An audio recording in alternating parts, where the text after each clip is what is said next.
तो सभी भाइयों एवं बहनों को नमस्कार। स्वागत है आपका आपके अपने चैनल सक्सेस जंक्शन एक कदम सफलता की ओर में। मेरा नाम है अतुल शुक्ला और हम लेकर के आ गए हैं आपके लिए मध्य प्रदेश वन रक्षक, जेल प्रहरी एवं डिप्टी जेलर भर्ती परीक्षा की दृष्टि से अति महत्वपूर्ण क्लास है। आज हम आपका मिनी मॉक टेस्ट लेने वाले हैं, यानी कि आज से आपके मॉक टेस्ट स्टार्ट होने वाले हैं।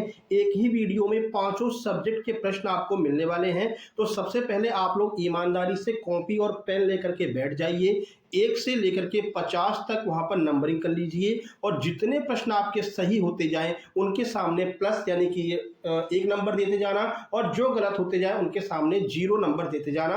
और लास्ट में आप लोग कमेंट बॉक्स में कमेंट करना कि आपके कितने नंबर आए हैं। ठीक है, इसमें कुछ सब्जेक्ट हमने हाई लेवल के रखे हैं, कुछ सब्जेक्ट हमने मीडियम लेवल के रखे हैं, एकदम लो लेवल का कुछ भी नहीं रखा है। ठीक है, तो सारे प्रश्न जो आपके एग्जाम में अब तक पूछे गए हैं वही हूबहू प्रश्न आपको इस मॉक टेस्ट में देखने को मिलने वाले हैं। तो वीडियो को लाइक करके चैनल को सब्सक्राइब कर दीजिए, जिससे कि आगे के सारे mock test time to time आपके पास में पहुंच सके। और जिस तरह से आप सहयोग प्रदान करेंगे उसी तरह से हम लगातार मॉक टेस्ट लेकर के आते रहेंगे। सहयोग के रूप में आपको करना क्या है, बस वीडियो को लाइक करना है, कमेंट बॉक्स में प्यारा सा कमेंट कर देना है और जो भी आपका ग्रुप हो, जिस ग्रुप में भी आप शामिल हो, उस ग्रुप में इस वीडियो की लिंक को शेयर कर देना है। अगर आपके घर में 3 से 4 मोबाइल हैं तो हर मोबाइल में भैया इस वीडियो को एक बार चालू कर देना, भले ही आप लोग 5 मिनट चालू करें। ठीक है ना, क्योंकि कल हमने देखी कितनी बेहतरीन जो है तत्सम तद्भव की ट्रिक डाली थी, लेकिन किसी ने देखा ही नहीं। हमने कल कहा था भाई 150 प्रश्न देंगे, लेकिन जैसा आप लोगों का रिस्पांस रहा उस पर तो हमको समझ में आ गया कि आप लोग चाहते ही नहीं है कि हम तद्भव तत्सम के 150 प्रश्न दें, है ना। तो इसलिए हमने भाई उसकी प्रोग्राम कैंसिल कर दिया, अब उसके 150 प्रश्न हम नहीं देने वाले हैं, क्योंकि आप लोगों ने ना तो वीडियो को शेयर किया ना ही लाइक किया। ठीक है, चलिए शुरुआत करते हैं मिनी मॉक का। आइए देखते हैं आज का पहला प्रश्न। मैथ से हम शुरुआत करने वाले हैं। एमपीएसआई प्री 2026 में ये प्रश्न आया हुआ है। जल्दी से आप लोग नंबर डाल लीजिए और शुरुआत करते हैं। देखिए प्रश्न क्या कह रहा है, कलर चेंज कर लेते हैं, ब्लू कर लेते हैं ना। देखिए प्रश्न कह रहा है 63, 45, 65, 19, 18 में कौन सी संख्या जोड़े कि 9 से पूर्णतः विभाजित हो जाए। आपने अपने एग्जाम में ऐसे बहुत प्रश्न देखे होंगे, विभाज्यता के नियम पर लगातार प्रश्न जो है वो पूछे जाते रहते हैं। ठीक है ना, तो बताइए भाई इसमें कौन सी संख्या जोड़े कि पूरी तरह से 9 से विभाज्य हो जाए। अब 9 के विभाज्यता का नियम सबको पता है कि इस संख्या को पूरा जोड़ो और उसका आंसर अगर 9 से पूरी तरह डिवाइड हो जाए तो ये पूरी की पूरी इतनी बड़ी जो संख्या दिखाई दे रही है ये पूरी संख्या 9 से विभाजित हो जाएगी। चलिए अब हम पूरा जोड़ने नहीं बैठ जाएंगे भाई, जो संख्या 9 बन रही होगी वो 9 से कटेगी ही कटेगी। चलिए देखते हैं कहां कहां पर 9 बन रहा है। 6 और 3 को जोड़ो 9 बन जाएगा, तो 6 3 गया। 4 और 5 को जोड़ो 9 बन जाएगा, 4 5 गया। उसके बाद में 9 तो खुद ही चला गया। 8 और 1 को जोड़ोगे 9 बन जाएगा, ये भी चला गया। फाइनली बचा क्या, 6 5 और 1, इन तीनों को जोड़ दो और इसके साथ में x लगा दो। तो 6 5 11, 11 और 1 12। अब 12 में क्या जोड़ दें कि वो पूरी तरह से 9 से कट जाए। तो भाई 9 से कटने वाली 12 के बाद में कौन सी संख्या आती है सर, 18 आती है। तो 12 में क्या जोड़े कि वो 18 बन जाए, तो 12 में 6 जोड़ देंगे तो वो 18 बन जाएगी। कौन से ऑप्शन में 6 दिया है, ऑप्शन नंबर सी में दिया है, तो यही हमारा आंसर हो जाएगा। यह आपका एमपीएसआई प्री 2026 में इस तरह से पूछा गया था। जितने भी लोग गए थे वो इतनी बड़ी संख्या को देख करके एकदम से घबरा गए। तो 3 से कटने का भी यही नियम होता है कि पूरी संख्या को जोड़ लो, वो 3 से कट रही है तो भैया 3 से कटेगी। 9 से भी यही नियम होता है, लेकिन हम पूरी संख्या जोड़ने नहीं बैठ जाएंगे। फिर से आपको बता दें, जोड़ने पर जहां जहां 9 बन रहा है उसको क्लैश करते जाएंगे। 63 में 9 बनेगा, 45 में 9 बनेगा, 9 तो खुद ही 9 बनेगा, 18 में भी 9 बन जाएगा, तो 651 बच जाएगा। जोड़ करके 9 से डिवाइड दे देंगे। ठीक है भाई, समझ में आ गया। ये रहा इसका सॉल्यूशन, आप देख सकते हैं। ठीक है, चलिए दूसरे नंबर के प्रश्न पर पहुंचते हैं। देखिए इसके बारे में ट्रिक भी हमने आपको बताई है, शॉर्ट वीडियो में हमने बनाया है, आप लोग देख सकते हैं। देखिए प्रश्न क्या है, ये देखिए कि महेश ने नई बाइक खरीदी। पहले उसने उस पर 25% बढ़ा करके टैग लगा दिया। भैया महेश नाम के एक व्यक्ति ने बढ़िया नई बुलेट खरीद करके ले आया, लेकिन उसको उसका कलर पसंद नहीं आया। उसने कहा यार बेचेंगे तो कुछ फायदा वायदा लेकर के बेचेंगे, भाई नई नई लेकर के आए हैं, अब पैसा तो लगा ही दिया है, नहीं फायदा हो जो उसकी मूल कीमत है वो तो मिल जाए कम से कम। तो अब ऐसे तो कोई लेगा नहीं भाई। कार वगैरह ऐसी चीजें होती हैं, कार हो गया, बाइक हो गया, मोबाइल हो गया, आप दुकान से लेकर के नीचे उतरे उसकी रेट अपने आप ही डाउन हो जाती है, भले ही आप तुरंत लेकर के नीचे उतर रहे हो। ठीक है, इसलिए अब इसकी उसकी रेट डाउन हो चुकी है, तो उसके दिमाग में एक आइडिया आ गया, 25% बढ़ा करके बताएंगे भैया, ठीक है, टैग लगा दिया 25% बढ़ा करके, और बेचते वक्त कह दिए भैया आप लेकर के तो आ ही गए हैं, सोच रहे कलर पसंद नहीं आया, तुमको देंगे यार, तुम उतने पे लोगे नहीं, चलो तुमको 20% छूट पर दे रहे हैं, ठीक है, जल्दी से ये हमारी बाइक खरीद लो। तो ये काम उसने किया, 25% बढ़ा करके टैग लगा दिया है, 20% की छूट दे दी है। बताइए कुल कितना उसको लाभ या हानि होगी? तो 12% होगी, 20% होगी, 0 होगी, या फिर 22% होगी। इसके लिए हमने आपको एक ट्रिक बताई थी, जब भी कोई चीज 25% से बढ़ाई जाए और उसके जस्ट बाद 20% से घटा दी जाए, तो ध्यान रखना 25 और 20 का कॉम्बो बनता है 0%, न लाभ न हानि। कैसे सर? आइए वो आपको बता देते हैं। देखिए 25% की फ्रैक्शन वैल्यू क्या होती है? 1/4 होती है। भाई 4 प्राइस थी, बढ़ा करके 5 अंकित कर दिया। अब 20% की क्या होती है? 20% की सर 1/5 होती है, यानी कि 5 प्राइस थी, घटा करके क्या कर दिया? 1 घटा दिया, 5 में से 1 घटाया, कितना हो गया? 4 हो गया। अब देखो इसको गुणा करके, तो 5 चौक 20 हो जाएगा, और 5 चौक यहाँ पर भी 20 हो जाएगा, तो यहाँ पर भी 20, यहाँ पर भी 20, यानी कि न लाभ हुआ न हानि हुई, 0% टोटल इसका आंसर आ जाएगा। अब आपको सॉल्व करके नहीं देखना है ना, हमने आपको बता दिया अगर कहीं पर 25% पहले बढ़ाया जाए और उसके जस्ट बाद 20% की छूट दे दी जाए, भैया 0% आएगा, हमें सॉल्व करने की आवश्यकता ही नहीं है, ठीक है। ऐसा आपको आगे बहुत जगह पर काम आने वाला है। जैसे कह दिया भैया कि 25%, 20%, उसके बाद 10%, कहते हैं 25% बढ़ा दिया है, 20% घटा दिया है, 10% बढ़ा दिया है, बताइए क्या आंसर होगा? तो उसको सॉल्व करने मत बैठ जाना, देखना 25% अगर बढ़ा रहा है, ठीक है, और 20% घटा रहा, तो ये तो 0 हो ही जाएगा, सर ने बताया था। अब बचा क्या? 10%, 10% ही आपका फाइनल आंसर निकल करके आ जाएगा।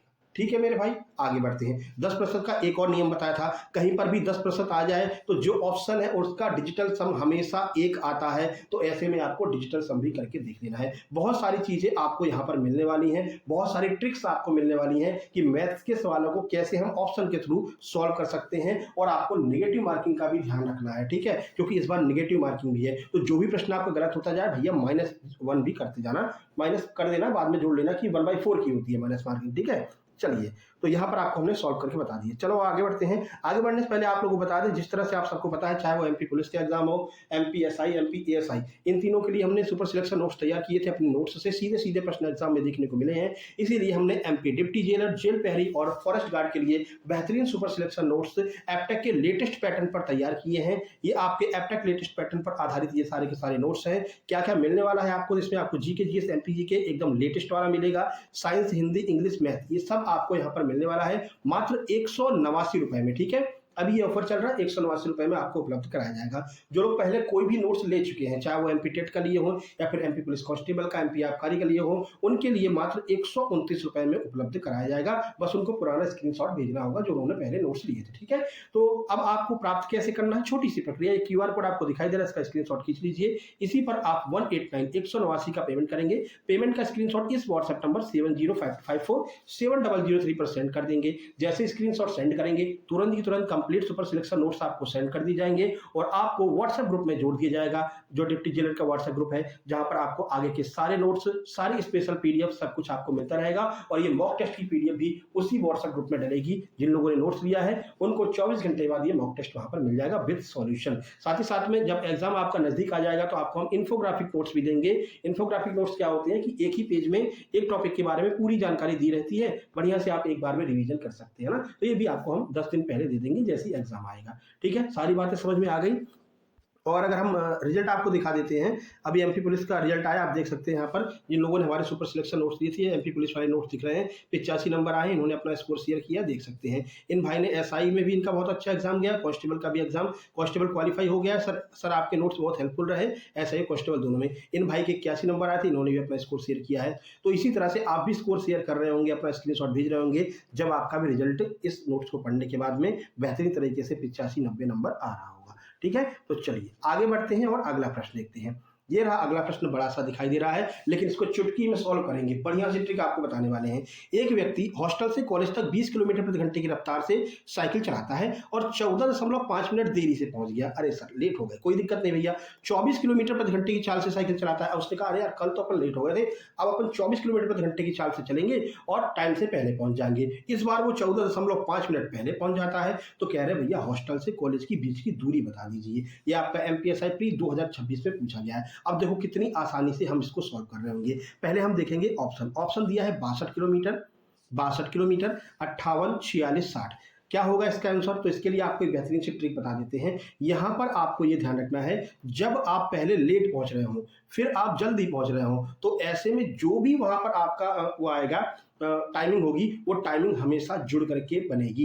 यानी कि 14.5% आप पहले लेट हो रहे थे, अब आप जल्दी पहुंच रहे हैं, ये 14.5 और 14.5 जुड़ करके कितना हो जाएगा? 29 हो जाएगा। अब जैसे ही ये 29 आ गया तो हम जानते हैं कि जब हम दूरी निकालेंगे तो हमेशा समय का भाग देते हैं, समय हमेशा 29 नीचे आएगा और 29 कभी भी ऊपर किसी से कटेगा नहीं, है ना। तो अब आपको ऐसा ऑप्शन देखना है जो 29 से पूरी तरह कट रहा हो, वही आपका आंसर होगा। क्या 62 29 से कटता? नहीं कटता सर। 60 भी नहीं कटता सर। 46 भी नहीं कटता सर। केवल 58 कटता है। 29 दूनी 58 होता है। यही आपका आंसर हो जाएगा। एमपीएसआई प्री 2026 का ये प्रश्न है, ठीक है ना। तो पहले आपको अगर पूछी जाए दूरी तो समय से भाग दे करके देखना है।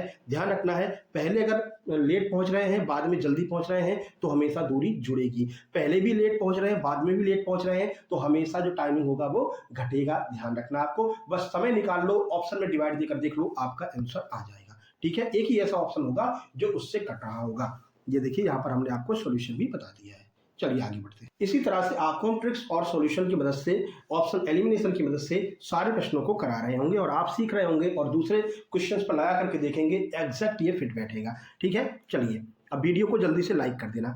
अगला देखिए, चौथे नंबर का प्रश्न क्या कह रहा है। देखो, राकेश ने महज से 3825 रुपए उधार ले लिए, ठीक है। अब देखो, ये किस्त वाला, एक ही प्रश्न किस्त वाला आया था आपके पूरी एमपी पुलिस सीएसआई के और एसआई के एग्जाम में, तो हमने कहा भाई कठिन प्रश्न है, उठा लेते हैं, क्योंकि इसकी भी ट्रिक हमें आपको बतानी है। कह रहा है राकेश ने महज से 3825 रुपए उधार लिया है, 2 समान वार्षिक किस्तों में, ये किस्तों में पैसे वापस कर देता है। यदि चक्रवृद्धि ब्याज की दर 4% है तो प्रत्येक किस्त का मूल्य बताइए कि भैया ये किस्त जो है वो कितने की होगी। इंस्टॉलमेंट वाला प्रश्न है, लोग सुनते ही घबरा जाते हैं। देखो कैसे सॉल्व करना है।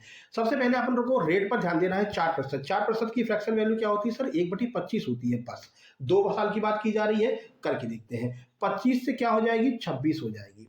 2 साल में, अब इसका भी स्क्वायर होता है, 2 साल में स्क्वायर होता है। 25 का स्क्वायर 625 होगा, ठीक है। 26 का स्क्वायर आपका 676 हो जाएगा। बस इतने पे ही रुक जाना है। अब देखो, जो किस्त होती है वो आपकी हमेशा अमाउंट में काउंट की जाती है, यानी इस साइड वाली जो वैल्यू है यही आगे चल करके किस्त बनेगी। अब 26 में देखो ऑप्शन को कैसे एलिमिनेट करेंगे। 26 में क्या देखने को मिल रहा है आपको? सर 26 से कटने वाली संख्या देखना है, पर 26 से काट करके नहीं देखेंगे। 26 में क्या देखने को मिल रहा है? सर 26 में एक तो 13 मिल रहा है और 13 में 2 का गुणा कर देंगे तो 26 आ जाएगा। अब ऐसा ऑप्शन आपको ढूंढना है जो 13 से कट जाए या फिर 2 से कट जाए। चलिए देख लेते हैं। 2 का नियम सब जानते हैं, लास्ट में सम संख्या आएगी तो 2 से कटेगा। तो चलिए काट करके देखते हैं। भाई 7 आ रही है, ये 2 से नहीं कटेगा। 3 आ रही, 2 से नहीं कटेगा। 28 आ रहा है, ये 2 से कट जाएगा। 75 जो है 5 2 से नहीं कटेगा। तो यही आपका आंसर हो जाएगा, ऑप्शन नंबर बी। ठीक है, अगर मान लीजिए 2 आंसर ऐसे होते जो 2 से कट रहे होते तो हम 13 से काट करके देख लेते, हमारा आंसर निकल के आता। 100% ये किस्त वाली जो है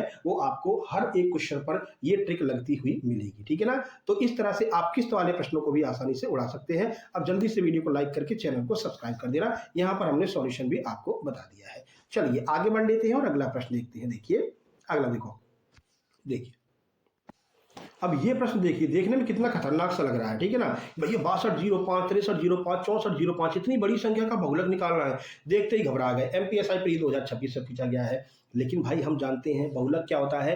एक ऐसी संख्या जो पूरे प्रश्न में आपको बार बार दिखाई दे रही है, जो बहुत बार आ रही है, वही बहुलक कहलाती है। सबसे ज्यादा बार क्या आ रहा है? 6205 एक बार आ गया, उसके बाद 6205 2 बार आ गया, 6205 3 बार आ गया। सर ये 6205 जो है ना वो सबसे ज्यादा बार आ रहा है, तो यही आपका आंसर होगा।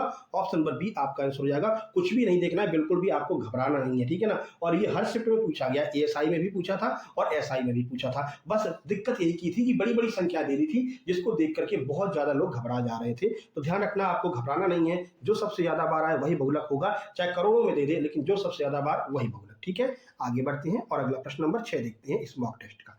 प्रश्न नंबर 6 कह रहा है, देखिए चावल के प्रति किलोग्राम मूल्य में, ये तो आपने प्रश्न बहुत बार देखा होगा, प्रति किलोग्राम मूल्य में 25% की वृद्धि के परिणाम स्वरूप एक व्यक्ति 1200 रुपए में 6 किलोग्राम कम चावल खरीद पाता है। चावल का प्रति किलोग्राम प्रारंभिक मूल्य बताइए। प्रारंभिक मूल्य आपसे पूछा गया है, शुरू वाला मूल्य आपसे पूछा गया है। एक बात बताओ, इस 25% की वृद्धि की वजह से ही तो वो 6 किलोग्राम कम खरीद पा रहा है। अगर ये वृद्धि नहीं हुई होती तो वो आराम से जितना खरीद रहा था उतना ही उसको मिलता रहता। यानी कि ये 25% की वैल्यू जो है वही 6 है।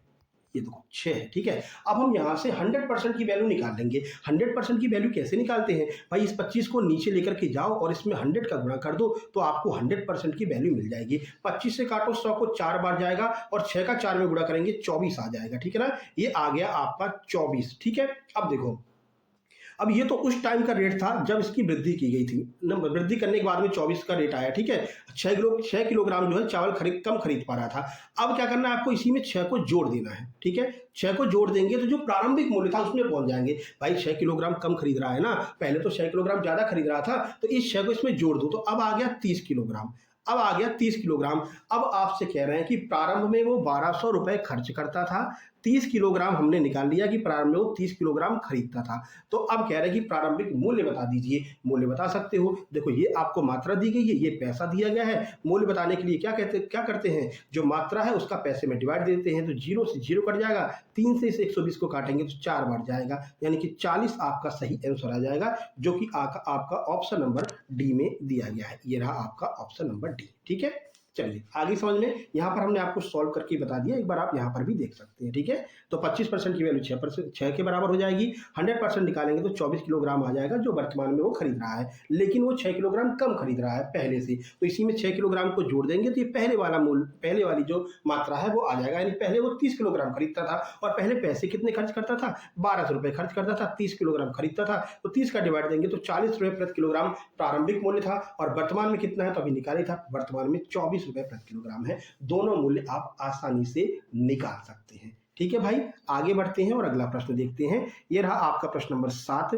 देखिए, देखो 15% और 10% की दो क्रमिक छूट कितने प्रतिशत एकल छूट के बराबर होगी। इसका हमने अभी आपको ऊपर एक ट्रिक बताई थी। दो चीजें आपको बताएंगे, कहीं पर भी 10% बीच में आ जाए तो ऑप्शन में आपको ये देखना है कि किसका डिजिटल सम एक आ रहा है, वही आपका आंसर हो जाएगा। देखो 2 और 2 4 नहीं होगा, 3 तो होगा ही नहीं, 5 3 8 8 और 2 10, ये हो जा रहा है 10, 10 का मतलब 1 + 0 = 1, तो यही आपका आंसर हो जाएगा, कुछ करने की जरूरत नहीं है। एक तो ये हो गया। दूसरा आपको बता दें, हमने आपको शुरू में आपको ट्रिक बताई थी जब हम इसका प्रैक्टिस सेट करवा रहे थे, तो हमने कहा था जब दो क्रमिक छूट दी जाए तो माइनस माइनस हो जाएगा, यानी कि -15 और -10 जुड़ करके कितने हो जाएंगे, -25 हो जाएंगे। अब दूसरा स्टेप क्या है, इन दोनों का आपस में गुणा करो। 15 का 10 में गुणा करेंगे 150 आ जाएगा, 100 का डिवाइड देंगे तो 1.50 आ जाएगा, और ये आएगा प्लस का 1.50। बस 25 में से 1.50 घटाएंगे तो भी आपका 23.5 आएगा, यही आपका आंसर हो जाएगा। ठीक है, समझ में आ गया, दोनों ट्रिक समझ में आ गई। एक तो आपको सॉल्व ही नहीं करना है, डिजिटल सम लगाना है, आंसर आ जाएगा। दूसरा आपको सॉल्यूशन भी हमने बता दिया है, दोनों चीजें रही। अब इसका आंसर तो आप देखते ही बता सकते हैं, बताओ क्या है। 3 क्रमिक छूट दी गई है भाई, 20%, 30%, 10% की 3 क्रमिक छूट जो है बेची जाती है कोई संख्या, तो भाई शुद्ध छूट क्या होगी, यानी कि समतुल्य छूट क्या होगी। हमने आपको अभी बताया, कहीं पर भी 10 मिल जाए बीच में, चाहे 20 छूट दी जा रही हो, 25 छूट दी जा रही हो, कोई मतलब नहीं है। 10 अगर दिया गया है तो डिजिटल सम हमेशा 1 आना चाहिए। और आपको यह भी पता होगा डिजिटल सम में 9 का कोई मान नहीं होता है, 9 बराबर 0। ठीक है भाई, अब देख लेते हैं, जोड़ो इसको, 7 3 10 10 6 16, 16 जोड़ेंगे तो 6 1 7 हो जाएगा। ये तो नहीं बनेगा भैया, बात नहीं बनी। चलो 2 और 1 3, 3 और 5 8 हो गया, नहीं बात बनी भैया, एक तो आ ही नहीं रहा है। चलो इसको देखते हैं, 1 और 0 1, 1 में 1 जोड़ा 2, 2 में 5 जोड़ा 7, ये भी नहीं आ रहा है। और इसमें तो 9 खत्म ही हो जाएगा, 9 खत्म कर दो, क्योंकि 9 का डिजिटल सम में कोई मतलब नहीं होता। 9 गया तो बचा क्या, 6 + 4, 6 + 4 कितना होता है, 10 होता है। 1 + 0 = 1 आ जाएगा, और 1 ही हमको लाना था। ऑप्शन नंबर सी हमारा आंसर हो जाएगा मेरे भाई। ठीक है, कोई भी सवाल उठा लेना, बीच में 10 आ रहा हो, करके देखना, आपको हमेशा फायदा होगा, आपका समय बचेगा और नेगेटिव मार्किंग से भी आप बच जाएंगे। चलिए बाकी फिर वही, इसका भी हमने 3 वाला भी एक शॉर्ट ट्रिक बना करके डाल दी है कि 3 संख्याएं अगर लगातार दी गई हो छूट वाली, तो कैसे इसको सॉल्व करते हैं। शॉर्ट्स वीडियो जा करके देख लेना, आपको 3 संख्या वाला भी मिल जाएगा। चलिए देखो, एक क्वेश्चन ये पूछा गया था, क्वेश्चन क्या था कि भाई प्रेक्षण है कितने, 32 41 54 35 36, इतने बड़े बड़े जो है प्रेक्षण दिए गए हैं। इसमें कह रहा है कि इसके औसत और इसके परिसर का अंतर कितना होगा। परिसर का मतलब होता है रेंज, रेंज का मतलब क्या होता है कि जो सबसे बड़ी संख्या होती है उसमें से सबसे छोटी संख्या को घटा दो, इसका रेंज निकल करके आ जाता है। तो देखो सबसे बड़ी संख्या क्या है, इसमें सबसे बड़ी संख्या से 54 दिख रही है। ठीक है, 54 में से क्या घटा दें, सबसे छोटी संख्या यहाँ पर 23 दिख रही है, तो 54 में से हमने 23 को घटाया, 4 में से 3 गई 1, 5 में से 2 गई 3, यानी कि ये इसकी जो रेंज निकल के आई है, जो परिसर निकल के आया है वो आया है 31। अब इसका एवरेज निकाल लो, वही एवरेज में से इस परिसर को घटा दो, इन दोनों का अंतर पूछा है, तो एवरेज के लिए क्या करेंगे, इन सबको जोड़ करके और जितनी संख्याएं हैं उसका डिवाइड दे देंगे। तो यहाँ पर हमने सॉल्व करके बता दिया, देख लेते हैं, ठीक है ना।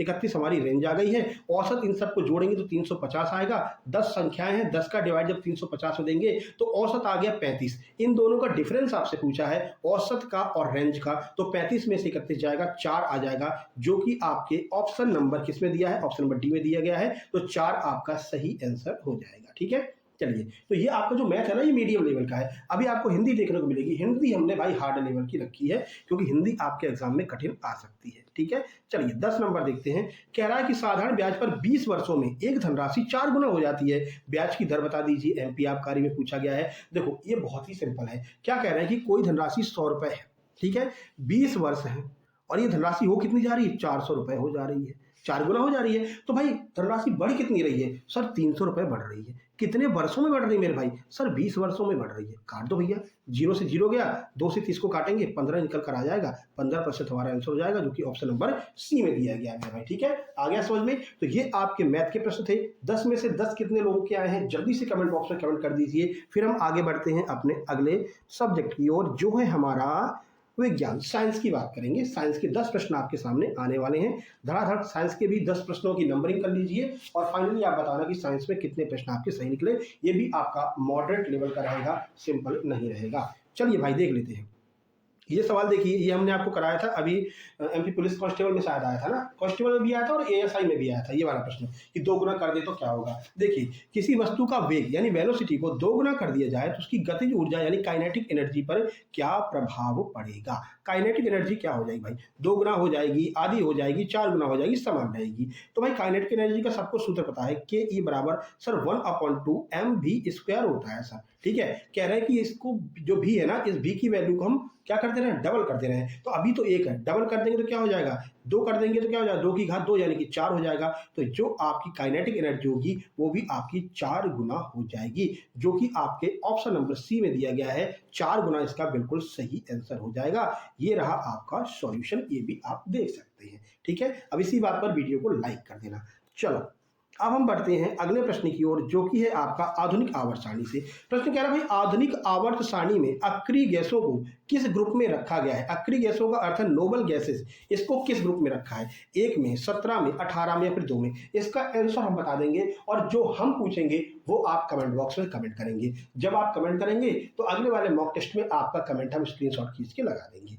चलिए बताइए भैया, देखो जुकाम हो रहा है, अभी एसी यूज मत करना, कोई भी एसी यूज मत करना मेरे भाई। अभी ऐसा टाइम नहीं है कि आप एसी यूज कर लो। हम बस कल ऑफिस गए थे, जो टाइपराइटर महोदय है वो एसी चालू करके बैठे थे, हम मात्र 2 मिनट बैठ गए मेरे भाई। ठीक है ना, उसका असर ये है कि आज जुकाम हो गया है। ठीक है, तो आप जो भी यहाँ पर लाइब्रेरी में भी पढ़ रहे हैं, जो भी, वो लोग भी ध्यान रखें कि भाई देखो, कोई मानता है कोई नहीं मानता है ना, तो आप लोग ऐसी जगह चुन लें जहाँ पर एसी की हवा बहुत कम आ रही हो, पंखा चल रहा हो। ठीक है, हाँ अभी 15 दिन बाद भीषण गर्मी पड़ने लगेगी, आप लोग एसी का इस्तेमाल कर सकते हैं, लेकिन अभी वो टाइम नहीं है। जो अभी एसी इस्तेमाल करेगा तुरंत उसको जुकाम हो जाएगी भाई। ठीक है, चलिए, तो भाई हम जानते हैं कि जो अक्रिय गैसें होती हैं उनको हमने ग्रुप 18 में रखा। ठीक है, 18वें ग्रुप में इसको अक्रिय गैसों को रखा, और इसको हम नोबेल ग्रुप कहते हैं, ध्यान रखना है आपको। हाँ, हमारा प्रश्न ये है कि समूह 17 के तत्वों को कौन सा तत्व कहा जाता है। जल्दी से बताइए कमेंट बॉक्स में कि समूह 17 के तत्वों को कौन से तत्व के नाम से जाना जाता है, कौन सा वर्ग कहते हैं समूह 17 को। ठीक है, इसका आंसर ऑप्शन नंबर सी हो जाएगा। देखिए, आधुनिक आवर्त सारणी के 18वें समूह में हीलियम, नियोन, ऑर्गन जैसी अक्रिय गैसें शामिल हैं। इन्हें अक्रिय इसलिए कहा जाता है क्योंकि इनकी बाहरी जो कोश है वो पूरी तरह से पूर्ण होती है, इसलिए ये सामान्यतः रासायनिक अक्रिया नहीं करती हैं। इनकी बाहरी कोश पूरी तरह से पूरी रहती है, इनको न लेने की आवश्यकता पड़ती है और न ही देने की आवश्यकता पड़ती है, इसलिए जब ये क्रिया नहीं करती हैं तो हम इनको क्या कहते हैं, अक्रिय गैस कहते हैं, ध्यान रखना है। आगे बढ़ते हैं, अगला प्रश्न देखिए, मानव शरीर की किस ग्रंथि को मास्टर ग्लैंड कहा जाता है, मास्टर ग्रंथि कहते हैं। तो सबको पता है, सीधे आंसर की ओर चलेंगे, पीयूष ग्रंथि को मास्टर ग्रंथि कहा जाता है। ठीक है, देखिए ऑप्शन बी सही आंसर हो जाएगा।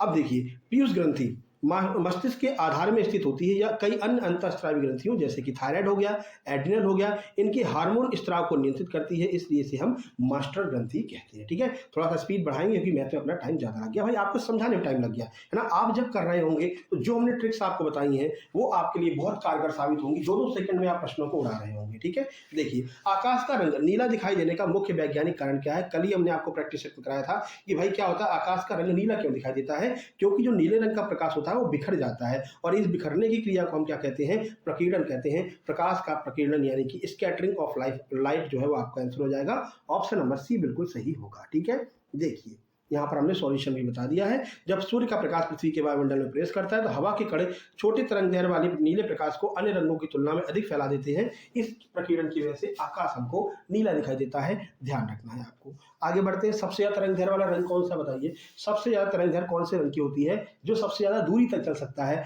वो है आपका लाल रंग। ठीक है, देखो लिटमस पेपर, जिसे हम लिटमस पेपर को प्राकृतिक रूप से कहाँ से प्राप्त कर सकते हैं, लिटमस पेपर किससे बनाया जाता है जिससे हम अम्ल और क्षार का पता लगाते हैं, तो ये लाइकेन से बनती है। ध्यान रखना, लिटमस पेपर का निर्माण हम लाइकेन से करते हैं। तो ये रहा आपका ऑप्शन नंबर बी और ये रहा पूरा सॉल्यूशन। आप आराम से देख लेना है ना। अपन चलते हैं अगले प्रश्न की ओर। जब आप नोट्स लेना तो आराम से आप इसका रिविजन कर लेना।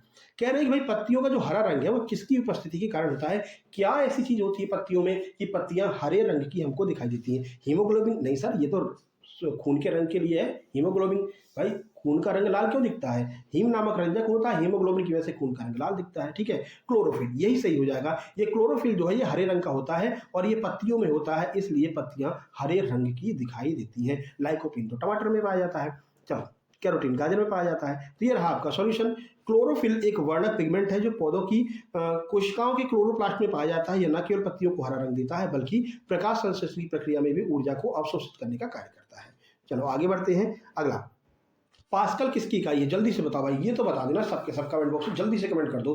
पास्कल किसकी इकाई है, कार्य की, दबाव की, बल की, शक्ति की। तो सब जानते हैं पास्कल दाब का मात्रक होता है, ध्यान रखना है आपको। ठीक है, और भाई फिर से हम कह रहे हैं जितना आप लोगों का सपोर्ट रहेगा, जितना आप लोगों का सपोर्ट रहेगा उतना हम भी मेहनत करके नए नए प्रश्न, एकदम ताजे ताजे प्रश्न लेकर के आते रहेंगे मॉक टेस्ट की मदद से। ठीक है, सुपर मैराथन भी आपके लिए लेकर आएंगे 150 प्रश्नों वाली। लेकिन बस वही बात है, आपके सपोर्ट की आवश्यकता है। जो लोग हमारी बात को सीरियस ले रहे हो, आप लोग, आपके घर में कम से कम हर एक व्यक्ति के पास में एक मोबाइल है। ठीक है, तो हर घर में कम से कम 10 तो मोबाइल होंगे। अगर कितने भी मोबाइल हो, एक बार आपको ये वीडियो शेयर करके व्हाट्सएप ग्रुप में शेयर कर देना या मम्मी पापा के व्हाट्सएप पर शेयर करके एक बार लिंक के थ्रू आपको चालू कर देना और सब्सक्राइब कर देना। ठीक है, भले ही आप 2 मिनट चलाइए, 5 मिनट चलाइए भाई, आप जब देखो तो पूरा का पूरा वीडियो देखो। बाकी मम्मी पापा के मोबाइल में मात्र 2-2 मिनट चला करके आप लोग बंद कर सकते हैं, कोई दिक्कत नहीं है।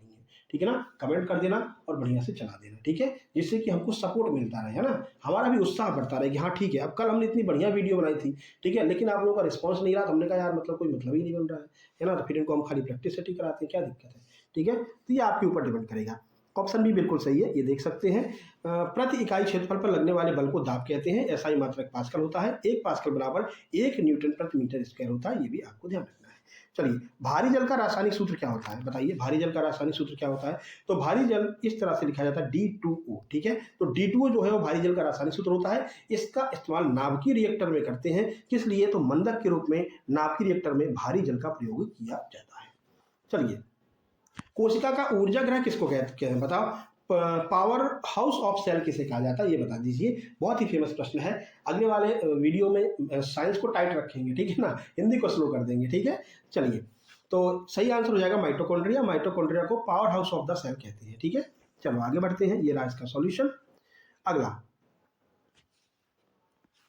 ओजोन परत वायुमंडल की किस परत में पाई जाती है, बताइए। ओजोन परत कहाँ पर पाई जाती है, सबको पता है। ओजोन परत सर समताप मंडल या फिर स्ट्रेटोस्फीयर में पाई जाती है। तो आपका ऑप्शन नंबर 20 सही आंसर हो रहा होगा। चलिए, कमेंट बॉक्स में ये कमेंट करना जरूर भाई, लास्ट में नंबर कितने आपके आए हैं ना। चलो, ये रहा विस्तृत समाधान आपका। ओजोन परत मुख्य रूप से समताप मंडल में पाई जाती है। ये सूर्य से आने वाली पराबैंगनी किरणों को अवशोषित कर लेती है, जिससे कि हमको स्किन कैंसर से रक्षा मिलती है। पराबैंगनी किरणें स्किन कैंसर का रीजन बन सकती है। अब यहाँ से हम शुरू करेंगे। 10 प्रश्न आपके ये हो गए किसके, साइंस के। ठीक है, 10 प्रश्न। चलो, अब हम बढ़ते हैं अपने सामान्य ज्ञान, सामान्य अध्ययन यानी जीके जीएस, विशेष रूप से एमपी जीके को हम यहाँ पर कवर कर रहे होंगे। आइए देखते हैं। हाँ, ये आपकी एमपी जीके और जीके जीएस जो है ये आपकी हार्ड लेवल की होगी। ठीक है, तो तैयार रहना उसी हिसाब से। चलो जीके जीएस और हिंदी थोड़ी सी अच्छे लेवल की है। कह रहे हैं मध्य प्रदेश के किस जिले में सतपुड़ा की रानी कही जाने वाली पचमढ़ी स्थित है और इसकी सबसे ऊंची चोटी धूपगढ़ की सटीक ऊंचाई बताइए। यानी दो प्रश्न एक ही प्रश्न में पूछे गए हैं। अभी एमपीएसआई में ये ट्रेंड भी देखने को मिला है। तो चलिए बताइए कहाँ पर है ये सतपुड़ा की रानी और इसकी कितनी है ऊंचाई। बैतूल में है 1352 मीटर ऊंचाई है क्या, या नर्मदापुरम में 1350 है, छिंदवाड़ा में 1365 या सिवनी में 1310। सही आंसर हो जाएगा। आपको इसमें से एक चीज भी क्लियर होगी ना तो भी आप बता सकते हैं। तो भाई नर्मदापुरम में यह स्थित है यानी होशंगाबाद में और 1350 मीटर इसकी ऊंचाई है। तो ज्यादातर लोगों को इसकी ऊंचाई पता होती है। अगर आपको ऊंचाई पता है तो ही आप इसका आंसर लगा सकते हैं, नर्मदापुरम और 1350 मीटर। ठीक है, ये रहा इसका सॉल्यूशन। तो देखिए पचमढ़ी मध्य प्रदेश के नर्मदापुरम पूर्व नाम होशंगाबाद जिले में स्थित है। धूपगढ़ चोटी महादेव पहाड़ियों का हिस्सा है। इसकी ऊंचाई 1350 मीटर लगभग 4429 फीट है जो पूरे मध्य प्रदेश का उच्चतम बिंदु है। यह भी आपको याद रखना है। चलिए दूसरे प्रश्न की ओर चलते हैं। भारतीय संविधान के किस अनुच्छेद के तहत अंतरराज्यीय परिषद यानी कि इंटर स्टेट काउंसिल के गठन का प्रावधान है और इसकी अध्यक्षता कौन करता है। फिर से भाई एक ही प्रश्न में दो प्रश्न कि कौन से आर्टिकल में दिया गया है और कौन इसका अध्यक्ष होता है। बताइए क्या होगा इसका आंसर। एक चीज आपको पता होगी तो आप आंसर निकाल सकते हैं। चलिए देख लेते हैं। तो ये ट्रेंडिंग प्रश्न है एप्टेक के, है ना, तो तैयार रहना इन प्रश्नों के लिए। देखो अनुच्छेद 262 में क्या राष्ट्रपति अध्यक्षता करता है, 280 में क्या वित्त मंत्री करता है, 263 में क्या प्रधानमंत्री करता है, 312 में क्या गृह मंत्री करता है। तो सही आंसर हो जाएगा, आइए देख लेते हैं, ऑप्शन नंबर सी यानी कि एक मिनट, ऑप्शन नंबर सी यानी कि आपका 263 आर्टिकल में अंतर्राज्यीय परिषद दी गई है, इंटर स्टेट काउंसिल दी गई है और अध्यक्षता कौन करेगा, प्रधानमंत्री इसका पदेन अध्यक्ष होता है। पदेन अध्यक्ष का अर्थ जानते हैं ना क्या होता है, कल बताया था आपको कि परसों बताया था कि जो अपने आप ही अध्यक्ष बन जाए, जिसका कोई चुनाव नहीं हो। क्या आप बता सकते हैं कि प्रधानमंत्री अन्य किस आयोग के अध्यक्ष होते हैं और किस आयोग के अपने आप पदेन अध्यक्ष बन जाते हैं। जो हमारे साथ लगातार क्लास कर रहे होंगे उनको इस प्रश्न का आंसर बहुत अच्छे से पता होगा। ठीक है, चलिए देखते हैं।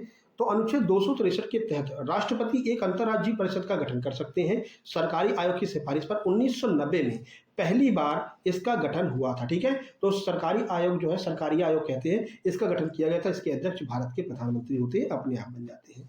चलिए अगला प्रश्न, 1857 के संग्राम में गढ़मंडला के विद्रोह का नेतृत्व किसने किया था, जिन्हें अंग्रेजों ने फांसी दी थी। तो किसने गढ़मंडला से नेतृत्व किया था, अंग्रेजों ने फांसी दी थी, बताइए। तो कुंवर चैन सिंह है, राजा बख्तावर सिंह है, तात्या टोपे हैं, शंकर शाह हैं। प्रश्न का सही आंसर हो जाएगा शंकर शाह और रघुनाथ शाह। इन दोनों लोगों ने गढ़मंडला से नेतृत्व किया था, अंग्रेजों ने इनको फांसी दे दी थी। तो यहाँ पर देख सकते हैं गोंडवाना साम्राज्य के राजा शंकर शाह, उनके पुत्र रघुनाथ शाह ने मंडला जबलपुर क्षेत्र में 1857 क्रांति का बिगुल फूका था। अंग्रेजों ने उन्हें तोप के मुंह पर बांध करके शहीद कर दिया था। तो फांसी दे दिया या फिर शहीद कर दिया, एक ही बात है। ठीक है ना, तो ये आपका आंसर हो जाएगा। चलो आगे बढ़ते हैं। अगला प्रश्न है, देखिए, निम्नलिखित में से कौन सी नदी विंध्य और सतपुड़ा पर्वतमालाओं के बीच में बहती है और भ्रंश घाटी का निर्माण करती है। इसके बारे में बहुत अच्छे से आपको हमने बताया। जितनी बार ये प्रश्न आता है उतनी बार हमने आपको बताया है। आंसर इसका नर्मदा हो जाएगा। फिर से आपको बता देते हैं, ये है आपका अमरकंटक, यहाँ से निकलती नर्मदा पूर्व से पश्चिम की ओर बहती हुई भ्रंश घाटियों का निर्माण करती हुई जबलपुर में भेड़ा घाट का निर्माण करती हुई जाकर के अरब सागर में गिर जाती है, एस्चुरी का निर्माण करती है। पहली बात, यहाँ से निकलती है सोन नदी, पश्चिम से पूर्व की ओर बहती है। एक मिनट, हाँ, तो भाई पश्चिम से पूर्व की ओर बहती है। ठीक है, पश्चिम की ओर से पूर्व की ओर बहती हुई यहाँ पर आती है गंगा, गंगा में जाकर के पटना बिहार में गंगा में मिल जाती है और गंगा नदी अंत में जाकर के बंगाल की खाड़ी में गिर जाती है। तो मध्य प्रदेश की एक ऐसी नदी है जो गंगा, जो आपकी घाटी है, उसका हिस्सा है। तो ध्यान रखना, ये प्रश्न कई बार पूछा गया है कि कौन सा एक ऐसा बांध है जो गंगा नदी के बेसिन पर स्थित है। ठीक है, अब भैया लोगों ने कहा भी गंगा नदी मध्य प्रदेश में हो ही नहीं सकता, क्वेश्चन ही गलत है। अरे भैया बेसिन की बात की जा रही है मेरे भाई। बेसिन का अर्थ होता है गंगा नदी में जो भी नदी जुड़ रही होगी वो उस बेसिन का हिस्सा होगी और उस नदी पर बना हुआ बांध गंगा बेसिन का बांध कहलाएगा। भैया सोन नदी जाकर के कहां पर जुड़ती है, गंगा में जुड़ती है। सोन नदी पर कौन सा बांध बना है, देवलौंद में बाण सागर बांध बना है। तो बाण सागर आपका आंसर हो जाएगा। इस तरह से कंफ्यूज करने वाले प्रश्न आपके एग्जाम में आ रहे हैं तो घबराना बिल्कुल भी नहीं है। हमारे साथ बस आप बने रहिए, साथ दीजिए बस, फिर आप देखिए कैसे कैसे क्वेश्चन आप आराम से क्लिक कर रहे होंगे, आराम से सॉल्व कर रहे होंगे और बाकी लोग यहीं पर घबरा रहे होंगे और गलत आंसर लगा कर आ रहे होंगे। भैया गंगा एमपी में बहती नहीं है तो गंगा आंसर होगा ही नहीं। ठीक है ना, तो ध्यान रखना। इसी तरह से नर्मदा बेसिन भी है, गंगा बेसिन भी है, यमुना बेसिन भी है। ठीक है, तो बेतवा यमुना में मिलती है। आप कहेंगे यमुना पर बंधा हुआ, यमुना बेसिन पर बना हुआ कौन सा बांध है, तो भी आपको बेतवा पर बंधा हुआ राजघाट बांध जो है वो आपका यमुना बेसिन का हिस्सा हो जाएगा। ठीक है ना, तो इस तरह से आपको सारी चीजें एक दूसरे से कनेक्ट करके चलना है। ठीक है, आगे बढ़ते हैं। नर्मदा इसका सही आंसर हो जाएगा। देखिए यहाँ पर हमने आपको बता दिया है भ्रंश घाटी का निर्माण, ये तो अभी हमने आपको बताई है, ठीक है ना। तो उत्तर में विंध्याचल, दक्षिण में सतपुड़ा पर्वत के बीच में से ये बहती है, पूर्व से पश्चिम की ओर भ्रंश घाटी का निर्माण करती हुई बहती है। आगे बढ़ते हैं। ये रहा, मध्य प्रदेश के किस लोक नाट्य को राज्य का राजकीय लोक नाट्य घोषित किया गया है और मुख्यतः किस क्षेत्र से संबंधित है। दो चीज पूछा है, पहला आप ये बताइए कि भाई राजकीय लोक नाट्य कौन सा है मध्य प्रदेश का, और ये किस क्षेत्र से संबंधित है, दोनों चीज बताना है। राई बुंदेलखंड, माचा मालवा, स्वांग बघेलखंड, काठी निमाड़, सबको पता है। एक बात तो पता ही होगी कि जो माचा है वो हमारा लोक नाट्य है, तो भाई मालवा तो अपने आप ही हो जाएगा, तो माचा और मालवा सही आंसर हो जाएगा, जो कि ऑप्शन नंबर बी में आपका दिया गया है, ठीक है। तो माचा मालवा अंचल का प्रमुख लोक नाट्य है, जिसे मध्य प्रदेश का राजकीय लोक नाट्य माना जाता है। इसकी प्रस्तुति ऊंचे मंच पर की जाती है, ये भी आपको ध्यान रखना है। चलिए अब हम हिस्ट्री का एक प्रश्न देख लेते हैं। कह रहे हैं कि भाई अष्टप्रधान मंत्रिपरिषद निम्नलिखित में से किस शासक के प्रशासन का हिस्सा थी, यानी अष्टप्रधान जो है वो किसके शासन में हुआ करते थे। कृष्णदेव राय, अकबर, छत्रपति शिवाजी महाराज या फिर चंद्रगुप्त मौर्य। चलिए आंसर देखते हैं, सही आंसर सी हो जाएगा, छत्रपति शिवाजी महाराज के टाइम पर जो है अष्टप्रधान हुआ करते थे। तो शिवाजी महाराज के प्रशासन में 8 मंत्रियों का समूह था, जिसे अष्टप्रधान कहा जाता था। इसमें पेशवा प्रधानमंत्री का पद सबसे ज्यादा महत्वपूर्ण होता था। कई बार पूछा गया भाई पेशवा का जो पद है वो किसके समतुल्य होता था, तो पेशवा का पद प्रधानमंत्री के समतुल्य होता था, ये भी आपको ध्यान रखना है। क्या आप बता सकते हैं कि अष्ट दिग्गज किसके उसमें होते थे, किसके राज्य में अष्ट दिग्गज हुआ करते थे, बताइए। चलिए हम बता देते हैं, राजा कृष्णदेव राय के दरबार में अष्ट दिग्गज हुआ करते थे, ये भी आपको ध्यान रखना है। अब भाई नवरत्न वाला आपको कमेंट बॉक्स से कमेंट करना पड़ेगा कि किसके दरबार में नवरत्न हुआ करते थे, जल्दी से कमेंट बॉक्स में कमेंट कर दीजिए, तो 3 प्रश्न एक साथ आपके एकदम क्लियर हो जाएंगे। बताइए किस राजा के दरबार में या किस सम्राट के दरबार में कौन हुआ करते थे, नवरत्न हुआ करते थे। चलिए अगला, मध्य प्रदेश का पीथमपुर किस उद्योग के लिए वैश्विक स्तर पर प्रसिद्ध है और इसे किस नाम से जाना जाता है। 2 प्रश्न फिर से मिल गए हैं। पीथमपुर किस उद्योग के लिए फेमस है और इसे मध्य प्रदेश का क्या कहा जाता है या भारत का क्या कहा जाता है, बताइए। कपड़ा के लिए? नहीं भैया, कपड़ा के लिए नहीं है, ऑटोमोबाइल के लिए सही आंसर हो जाएगा। ऑटोमोबाइल उद्योग के लिए फेमस है और इसे भारत का डेट्रॉइट भी कहा जाता है, ठीक है। तो दोनों प्रश्न आपके क्लियर हो रहे होंगे, ऑप्शन नंबर बी आपका सही आंसर हो रहा है। धार जिले में स्थित पीथमपुर एक बड़ा औद्योगिक केंद्र है। भारी संख्या में वाहन निर्माण इकाइयों के कारण इसे भारत का डेट्रॉइट कहा जाता है। आगे बढ़ते हैं, अगला प्रश्न देखिए। लॉरेंज वक्र का उपयोग अर्थशास्त्र में क्या मापने के लिए किया जाता है, बहुत बार पूछा गया, मोस्ट इंपोर्टेंट है। एमपीएसआई में तो अलग से पूछा था भैया, 2 बार पूछा था। बताओ, मुद्रास्फीति की दर, बेरोजगारी की दर, आय असमानता या फिर मांग और आपूर्ति का संतुलन। सही हो जाएगा आय की असमानता। आय की असमानता को मापने के लिए लॉरेंज वक्र का प्रयोग करते हैं, ठीक है। देखिए लॉरेंज वक्र जनसंख्या के संचयी प्रतिशत और प्राप्त आय के संचयी प्रतिशत के बीच संबंध दिखा करके आय और धन के असमानता को दर्शाने का काम यहाँ पर करता है लॉरेंज वक्र। चलो आगे बढ़ रहे हैं। पसंद आ रहा है ना, पसंद आ रहा हो सबको शेयर करना, ठीक है ना। चलो भैया बेहतरीन तैयारी आपकी करवाएंगे, बस आप साथ में रहिए तो, ठीक है। सिलेबस कंप्लीट कर लीजिए नोट्स लेकर के, क्योंकि टाइम कम बचा हुआ है, इतने कम समय में सिलेबस कोई नहीं कर पाता है। अगर आप वीडियो कोर्स देखेंगे तो वीडियो कोर्स के थ्रू भैया सिलेबस नहीं हो पाएगा, सीधी सी बात है, ठीक है। और आप जब देखेंगे तो 70% लोग ऐसे होंगे जो बिना सिलेबस कंप्लीट किए एग्जाम देने जा रहे होंगे। तो अगर आप नोट्स लेकर के पहले सिलेबस कंप्लीट कर लेते हैं, मुश्किल से 10 दिन, बहुत अच्छे से करेंगे तो 10 दिन, नहीं तो 8 दिन में आप नोट्स की मदद से बढ़िया से सिलेबस कंप्लीट कर लेंगे। सिलेबस कंप्लीट करते ही इन 70 से 80% लोगों से तो आप ऑलरेडी आगे निकल गए हैं। अब बचे हैं 20%, जिसके लिए हम बेहतरीन आपके लिए प्रैक्टिस लेकर के आ रहे हैं। तो आप आराम से उन 5% लोगों में आ जाएंगे जो टॉप के 5% होंगे, जिनका फाइनली सिलेक्शन हो रहा होगा, ठीक है भाई। तो ये अपना एक स्ट्रेटजी होती है इस एग्जाम को क्वालिफाई करने की। कहना है कि मध्य प्रदेश के किस पठार को गेहूं की डलिया कहा जाता है। मध्य भारत, मालवा, रीवा पन्ना, सब जानते हैं भैया मालवा के पठार को गेहूं की डलिया कहते हैं, ठीक है। यहाँ पर गेहूं का उत्पादन अच्छा खासा होता है, अशोकनगर का गेहूं फेमस है। चलो, मालवा का पठार अपनी काली मिट्टी और जलवायु के कारण गेहूं के उत्पादन के लिए अत्यंत प्रसिद्ध है। इसे गेहूं की डलिया कहा जाता है। कर्क रेखा भी इस पठार के मध्य से होकर के गुजरती है, ये भी आपको ध्यान रखना है। आगे बढ़ते हैं, अगला देखते हैं। ये रहा आपका पर्यावरण से भी एक प्रश्न हमने रख दिया है कि भाई क्योटो प्रोटोकॉल का मुख्य उद्देश्य क्या है और ये कब प्रभावी हुआ था। पहले उद्देश्य बताइए, फिर बताइए कब प्रभावी हुआ था। ओजोन परत संरक्षण से संबंधित है, ग्रीन हाउस से संबंधित है, जैव विविधता से संबंधित है या फिर खतरनाक कचरे के नियंत्रण से संबंधित है। प्रश्न का सही आंसर आप लोग लगा दीजिए, हम बता देते हैं option number B. Greenhouse gas के उत्सर्जन में कमी को लेकर के क्योटो प्रोटोकॉल शुरू किया गया था और 2005 में इसको शुरू किया गया था, ठीक है। तो दोनों क्लियर हो गया है। क्योटो प्रोटोकॉल एक अंतर्राष्ट्रीय संधि है जिसे 1997 में अपनाया गया, लेकिन 16 फरवरी 2005 को प्रभावी हुई। मुख्य लक्ष्य ग्लोबल वार्मिंग को रोकने के लिए ग्रीन हाउस गैसों के उत्सर्जन को कम करना है। ठीक है। तो ये आपके तीसरा सब्जेक्ट यानी कि जी के जीएस एमपीजी के समाप्त होता है। अच्छे लेवल के प्रश्न थे, मानते हैं कि नहीं, 10 प्रश्न हो गए। अब चलते हैं इंग्लिश की ओर। ये रहा आपका इंग्लिश, पूरा देखना, भले ही अभी नहीं देख रहे, थोड़ी देर बाद देख लेना, कोई दिक्कत नहीं है, बीच में जा सकते, कोई दिक्कत नहीं है ना, लेकिन पूरा देखना आपको, चाहे कितनी बार में भी देखो। अगला प्रश्न देखिए, ये रहा आपका इंग्लिश का पहला प्रश्न।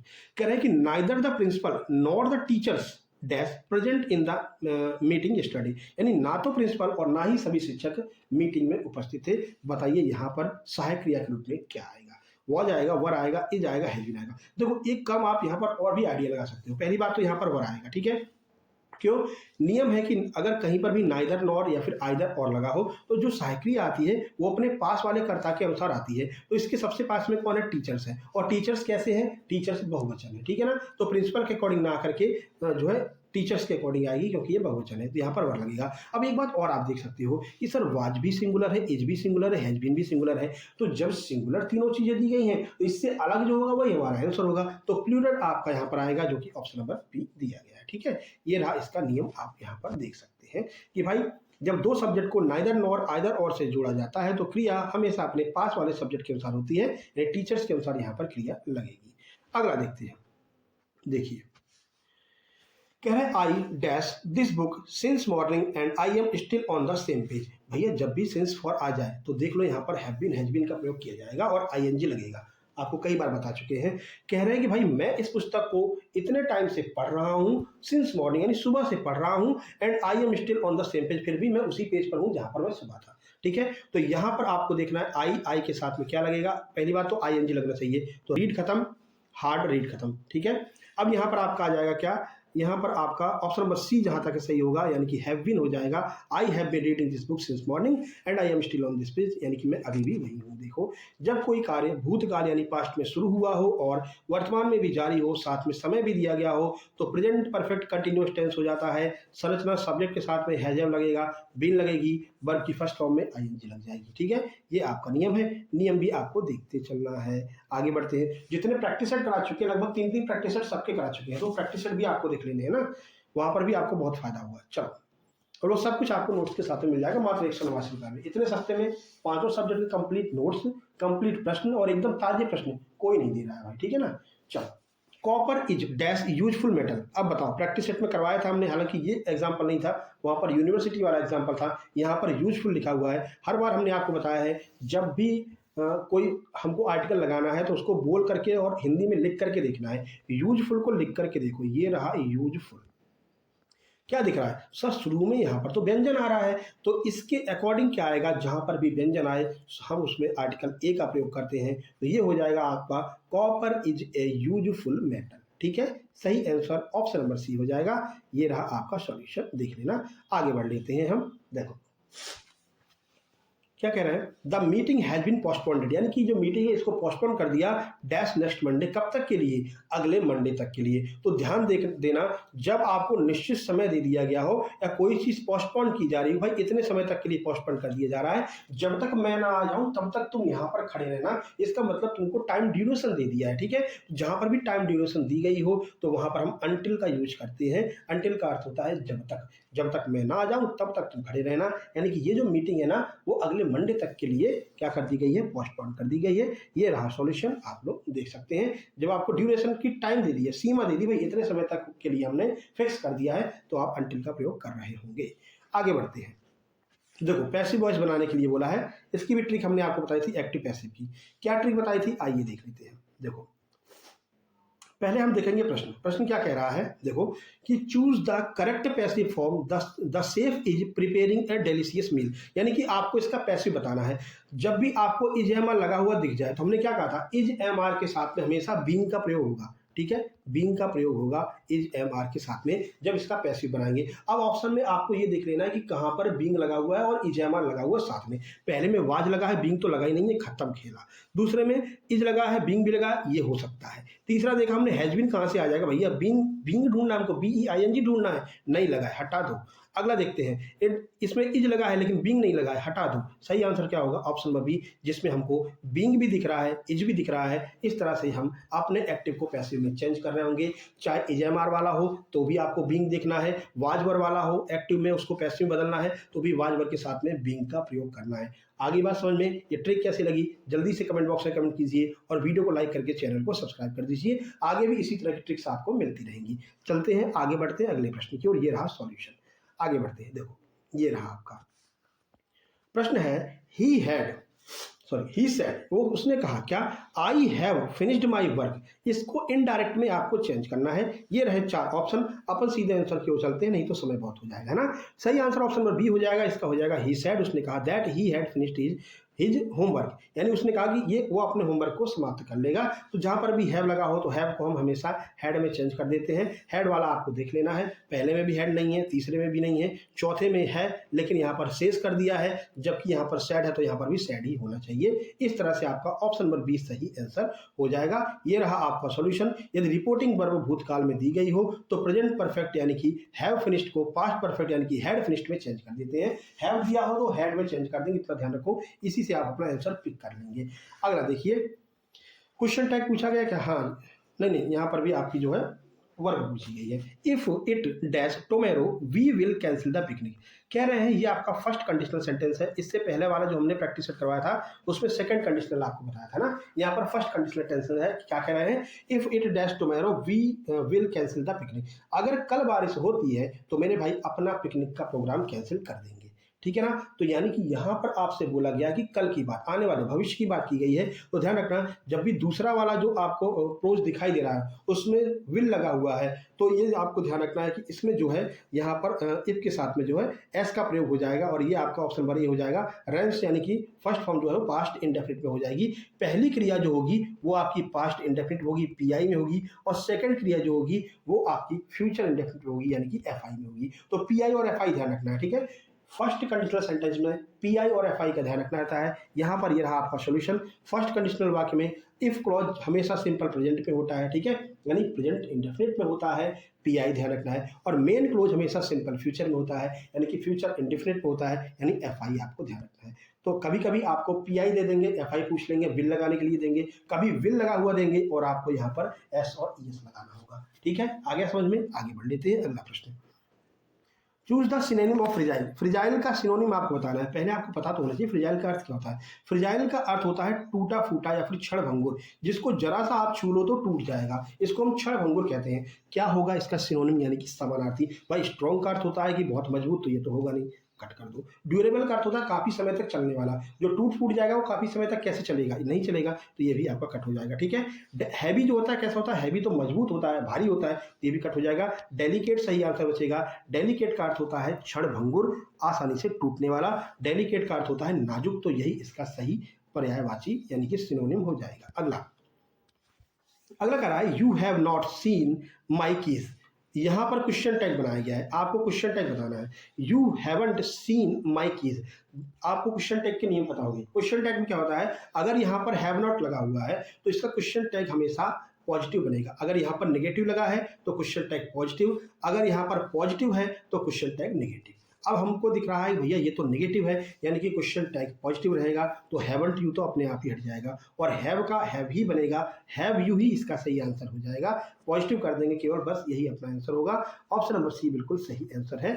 नेगेटिव नकारात्मक हो तो क्वेश्चन टैग हमेशा पॉजिटिव बनता है, हैवंट का टैग जो है वो हैव यू होता है, ध्यान रखना है। आगे बढ़िए, अगला ये थोड़ा सा कंडीशनल ध्यान रखना है आपको। Hard working dash he is, he could not clear the exam, यानी जिस हिसाब से वो अभी हार्ड वर्क कर रहा है, यानी देखने में तो लग रहा है बहुत हार्ड वर्क कर रहा है लेकिन वो हार्ड वर्क कर नहीं रहा है। तो जैसा भी हार्ड वर्क कर रहा है, he could not clear exam, वो इस एग्जाम को क्वालिफाई नहीं कर पाएगा। तो यहाँ पर हम एज का प्रयोग करेंगे, जैसा वैसा, इसके लिए हम एज का प्रयोग करते हैं। एज यू डू, मतलब जैसा तुम करोगे वैसा पाओगे, तो उसके लिए एज का यूज किया जाता है। हार्ड वर्किंग जैसी वो कर रहा है, he could not clear the exam, वो भैया एग्जाम क्लियर नहीं कर पाएगा ना। तो दिखावे वाली हार्ड वर्किंग नहीं करनी है, hard working plus smart working दोनों आपको करना है, यानी ऑप्शन को एलिमिनेट भी करना आपको आना चाहिए। ठीक है। जब कम समय बचेगा तो ये ऑप्शन एलिमिनेशन वाली विधि आपके काम में आ जाएगी, ठीक है। तो यहाँ पर दिया हुआ है पूरा, आप आराम से देख सकते हैं। अब हम शुरू करते हैं हिंदी, और हिंदी थोड़ी सी अच्छे लेवल की है, तो उस हिसाब से आप अपना माइंड प्रिपेयर कर लीजिए। आपका आखिरी सब्जेक्ट आ चुका है। ये देखिए, कह रहे हैं अब्ज शब्द का सही संधि विच्छेद क्या होगा। पहली बात तो आप अब्ज का संधि विच्छेद कीजिए, फिर और इसमें कौन सी संधि है ये भी आपको बताना है। दोनों चीजें आपसे पूछी गई हैं, ये भी ट्रेंडिंग सवाल रहे हैं, एमपीएसआई में पूछे गए थे, जो भी रिसेंट वाले में। बताइए, तो सबको पता भैया, पहली बात तो अब जो है इसमें बा आ रहा है, तो ये तो कंफर्म हो गया कि ये तो व्यंजन संधि होगी, ठीक है। व्यंजन संधि कहाँ पर दी गई है, ऑप्शन नंबर बी में दी गई है, तो ये आपका आंसर हो जाएगा। अब देखो, इसका नियम होता है कि जो पा होता है ना, वो आगे चल करके जा में, मतलब कि ये जो पा है आधा वाला, ये बा में बदल जाता है आगे चल करके। कौन सा नियम है सर, वो आपको भी दिखा देते हैं कि ये नियम कौन सा है। ये रहा, देखिए व्यंजन संधि का ये उदाहरण है। नियम के अनुसार यदि का, चा, टा, ता, पा के बाद किसी वर्ग का तीसरा चौथा वर्ण या फिर कोई स्वर आए तो वह अपने ही वर्ग के तीसरे वर्ण में बदल जाता है। यहाँ पर पा का परिवर्तन बा में होगा, क्योंकि आ और पा के साथ में यहाँ पर व्यंजन आया हुआ है, तो ये अब्ज बन जाएगा, और अब्ज का अर्थ क्या होता है, कमल, ठीक है। तो इस नियम के अनुसार ये चेंज हो रहा है, का, चा, टा, ता, पा में से कोई भी आएगा तो, और साथ सामने तीसरा चौथा या फिर वर्ण आए या फिर कोई स्वर आ जाए तो वो हमेशा बा में चेंज हो जाएगा, ठीक है। तो ये आपका व्यंजन संधि थी। अगला साहित्य से पूछा गया है, अष्टछाप के कवियों में प्रथम नियुक्त कीर्तनकार कवि कौन थे। बताइए कौन था कीर्तनकार कवि। सूरदास थे, कुंभनदास थे, कृष्णदास थे या फिर नंददास थे। बताइए कौन था प्रथम कीर्तनकार कवि, और किसमें, अष्टछाप में। तो देखो, अष्टछाप का जहाज किसे कहते हैं पता है, सूरदास को अष्टछाप का जहाज कहते हैं, ठीक है। सही आंसर कुंभनदास हो जाएगा। कुंभनदास जो है वो कीर्तन कवि थे। देखिए, अष्टछाप की स्थापना 1565 में विठल दास ने की थी, याद रखना है आपको। इनमें कुंभनदास सबसे वरिष्ठ थे और प्रथम नियुक्त कीर्तनकार माने जाते हैं। सूरदास अष्टछाप के जहाज कहे जाते हैं, लेकिन नियुक्ति के क्रम में कुंभनदास का स्थान पहले स्थान पर, ठीक है। तो आपसे पूछा जाए कि भैया अष्टछाप का जहाज किसे कहते हैं, तो आप बता देना कि सूरदास को अष्टछाप का जहाज कहते हैं। प्रथम कीर्तनकार कवि कौन है, तो बता देना कुंभनदास प्रथम कीर्तनकार कवि है, ठीक है। चलो आगे बढ़ लेते हैं। अगला प्रश्न सिंपल सा प्रश्न है, बता दीजिए कि जो बीभत्स रस है इसका स्थायी भाव क्या है और इसका देवता किसे माना जाता है। दोनों चीज बतानी है आपको, स्थायी भाव और देवता। कोई एक पता होगा तो भी आप आंसर लगा सकते हैं, देखने में कठिन वैसे सरल। बताइए, तो हम सबको पता कि बीभत्स का जो स्थायी भाव होता है वो क्या होता है, जुगुप्सा, विस्मय, शोक, निर्वेद। तो जुगुप्सा होता है, यानी बीभत्स माने बहुत वैसी चीजें कि भैया कहीं पर कोई मांस को खा रहा है, कोई गिद्ध किसी को नोच रहा है, तो जैसे कि जिससे मन विचलित हो जाए, इसको हम क्या कहते हैं, बीभत्स कहते हैं। तो जुगुप्सा जो इसका स्थायी भाव होता है, और महाकाल जो है वो इसके देवता माने जाते हैं। दो प्रश्न एक ही प्रश्न में क्लियर हो गए, ऑप्शन नंबर ए सही हो जाएगा। तो बीभत्स रस का स्थायी भाव जुगुप्सा यानी कि घृणा है। काव्य शास्त्र के अनुसार इस रस के देवता महाकाल माने जाते हैं। जहां किसी घृणित वस्तु या दृश्य का वर्णन हो वहां पर बीभत्स रस होता है मेरे भाई। चलो, छप्पय छंद किन दो छंदों के योग से बनता है, किन दो छंदों से मिलकर के छप्पय का निर्माण होता है। तो ध्यान रखना, रोला और उल्लाला दोनों को मिलाकर के छप्पय का निर्माण होता है। तो ध्यान रखना, रोऊ छाता ओढ़ के, रोऊ छाता ओढ़ के, तो रोला और उल्लाला मिलकर के क्या बन जाएगा, छाता से छप्पय, ठीक है। तो रोऊ छाता ओढ़ के यानी कि रोला उल्लाला इक्वल टू छप्पय, याद रखना, ठीक है। आगे बढ़ लेते हैं, ऑप्शन बी सही आंसर हो जाएगा। छप्पय एक विषय मात्र छंद है। यह 6 चरणों वाला होता है। इसके प्रथम चरण में रोला और अंतिम 2 चरण जो है वो उल्लाला के होते हैं। तो बस ट्रिक याद रखना, रोऊ छाता ओढ़ के, तो रोला प्लस उल्लाला इक्वल टू छप्पय। देखो, मुख्यार्थ की भाषा होने पर रूढ़ि या प्रयोजन के कारण जिस शक्ति से अंतःग्रहण, देखो इसमें क्या है ना, ये थोड़ा सा कंफ्यूजन वाला प्रश्न है, ठीक है। इसका जब आप एग्जाम्पल पढ़ेंगे तो सही से समझ में आएगा क्या कह रहा है।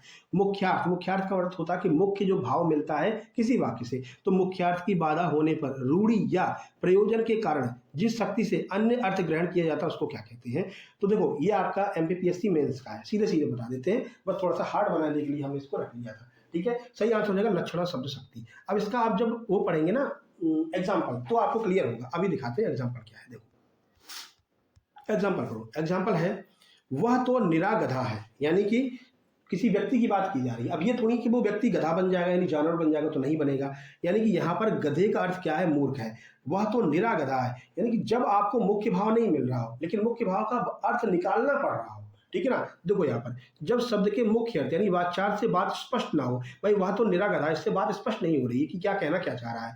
किसी रूढ़ी परंपरा या विशेष उद्देश्य के कारण दूसरा अर्थ नहीं लिया जाए, वहां पर लक्षणा शब्द शक्ति होती है। वो कहना यह चाह रहा है कि वो निरागधा करता है कि वो व्यक्ति मूर्ख है ना। गधे का अर्थ यानी कि वो गधा बन गया है, वो मूर्ख है, इसलिए हम इसको क्या कहते हैं, लक्षणा शब्द शक्ति। जहां पर सीधे अर्थ ना निकले, आपको अर्थ निकालना पड़े, वो आपका लक्षणा शब्द शक्ति हो जाएगी। कठिन प्रस्ताव क्योंकि एमपीपीएससी मेंस का था। आगे बढ़ते हैं, बताओ ये तो सिंपल है। वज्रपाणी शब्द में कौन सा समास है? चक्रपाणी हो गया, वज्रपाणी हो गया। तो जहां पर आपको तीसरे का अर्थ निकल रहा हो, वज्रपाणी यानी वज्र है जिसके पाणी मतलब हाथ में, वज्र जिसके हाथ में है अर्थात देवराज इंद्र, ठीक है।